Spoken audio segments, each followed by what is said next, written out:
আসানসোলে বিড়ম্বনায় বিজেপি প্রার্থী হতে নারাজ জনপ্রিয় ভোজপুরি গায়ক পবন সিং।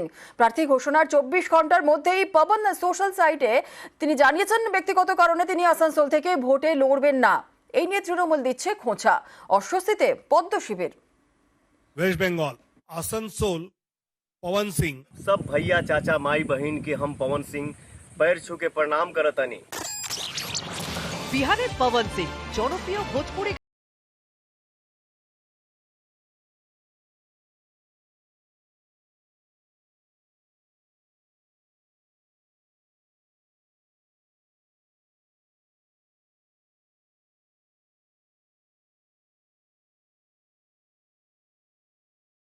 बंगाल आसनसोल पवन सिंह এর 24 ঘন্টার মধ্যেই পবন জানিয়ে দিলেন তিনি আসানসোল থেকে ভোটে লড়তে চান না। पवन सिंह हूँ बेटा, मूड बनने में थोड़ा टाइम लगता है। রবিবার সোশ্যাল মিডিয়ায় তিনি লেখেন, আসানসোলে আমাকে প্রার্থী করায় বিজেপি নেতৃত্বকে ধন্যবাদ। কিছু কারণের জন্য আমি ভোটে লড়তে পারবো না। এ নিয়ে আসরে নেমে পড়েছে তৃণমূল। পবনের সোশ্যাল মিডিয়ায় এই পোস্টকে ট্যাগ করে অভিষেক বন্দ্যোপাধ্যায় লেখেন, এটাই বাংলার মানুষের অদম্য মনোভাব এবং ক্ষমতা। ওনাদের যে প্রার্থী তাকে কেন্দ্র করে নানা বিতর্কিত অভিযোগ আসছিল, সেইগুলো যাতে ইস্যু না হয় চক্ষু লজ্জায় প্রার্থীকে সরিয়ে নিল বিজেপি। প্রার্থী পাল্টাতে বাধ্য হচ্ছে বিজেপি। বিজেপির অস্বস্তিটা বিজেপি কাটিয়ে উঠতে পারবে। বিচ্ছিন্ন ঘটনা হতে পারে, এটাকে বিচ্যুতি বলছি না। যাদের বিষয়টি দেখা তারা দেখছেন।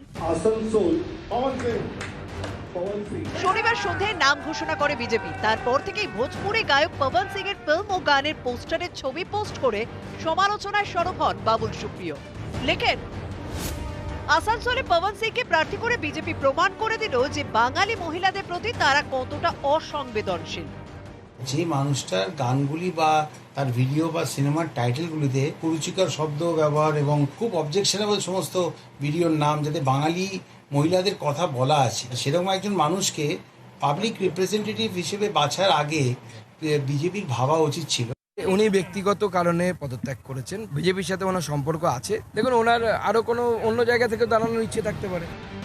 সূত্রে খবর, পশ্চিমবঙ্গের আসানসোল নয়, বিহারের যে কোনো আসন থেকে প্রার্থী হতে চান পবন সিং। একথা তিনি বিজেপি নেতৃত্বকে জানিয়েও দিয়েছেন।